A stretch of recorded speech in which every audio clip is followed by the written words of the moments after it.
Chapter 23. Sunday. The Learjet landed at Bradley International Airport just after 2 in the morning. It taxied to a spot not far from the terminal, but out of view. A stretch black limousine waited patiently for the jet's sole passenger. The driver looked at the sleek aircraft and wondered what the agency's connection to St. Germain software was, since it was a company jet. He put the thought out of his mind. There was no room in his job description for speculation. It wasn't worth a bullet to know about the agency's corporate connections. The jet came to a halt. The driver got out of the car and took the passenger's backpack from the cargo hold. He was stunned when he saw who his passenger was. He stared at first, but then he remembered the bullet, and he decided he didn't want to know. He put the passenger's backpack in the trunk and got into the driver's seat. The passenger closed the divider before the driver could say anything to him. Not a chatter? The driver wondered. That was good. He didn't want to know anything anyway. He started the motor and headed for the highway. Lancaster wasn't far, maybe 30 minutes. His instructions were simple. Pick up, drop off. It was back to Boston after that. There was a Red Sox game today. The agency provided season tickets to Fenway Park for all its New England agents.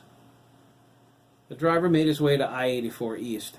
He obeyed the speed limit as he traveled through Manchester and Vernon. His passenger remained secluded the entire trip.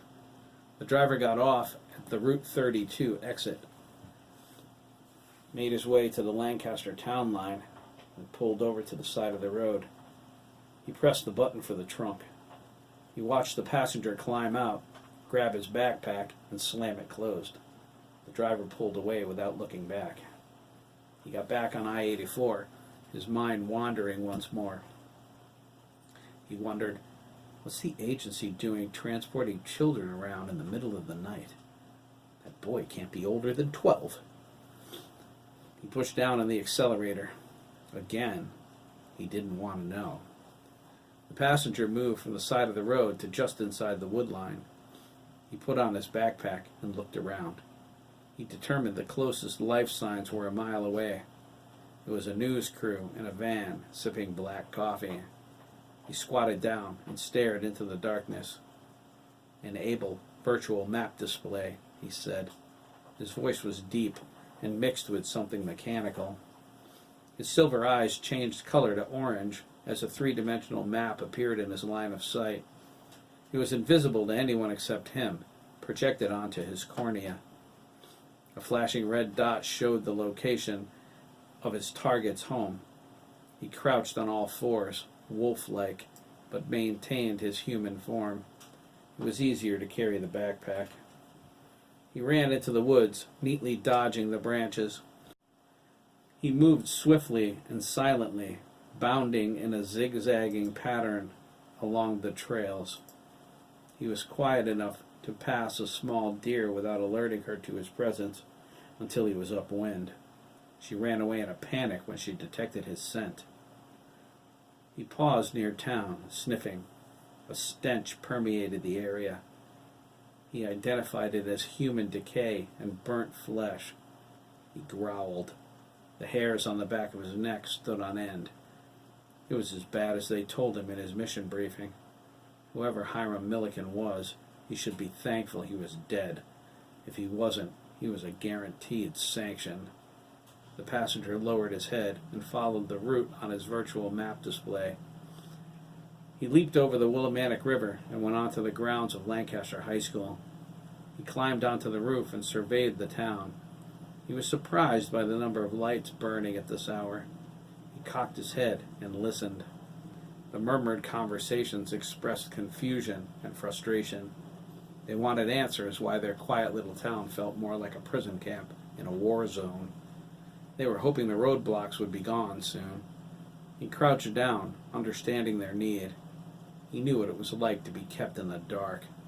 Still, there was a mystery to be solved here, and it was his job to find those answers. He detected the sound of fingernails scratching against glass. His map shifted to Annie Potts Road. A gravelly voice whispered, "Mom, open the door. It's Frank. Please, let me in." The passenger heard a door unlocking, a gasp, and then silence. "I guess Frank's home now," he thought. He leaped off the roof and raced forward with incredible speed. He spanned the distance between the high school and Wickett Avenue in seconds. He scanned for life signs. Avoiding compromise was a paramount concern. He determined he was alone and shot across the street on all fours. He proceeded to Annie Potts Elementary School. He smelled death here, too. It was fresh and stronger. He scanned the area, wondering if the police missed a corpse. From the bodies burned by the killer, maybe? He wondered.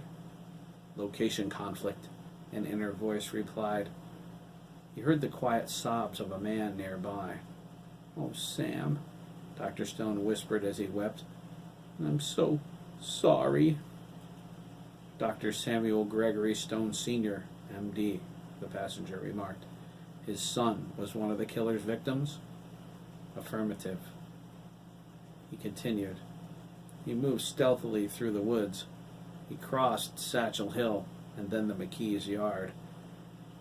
He took up station among the trees around back. He looked up at the maroon and black Colonial. "Enable infrared optical," he whispered.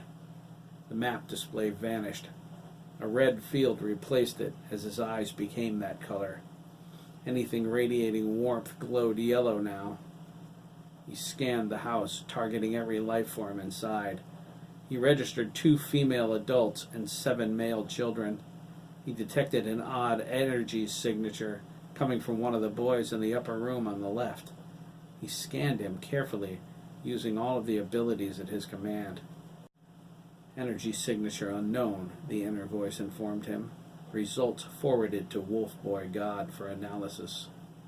"Request reevaluation of mission parameters," he said, settling in. "Enable stealth hunt mode. Recon and infiltrate initiated." He waited patiently, his suspicious red eyes locked on Jeremy's sleeping image.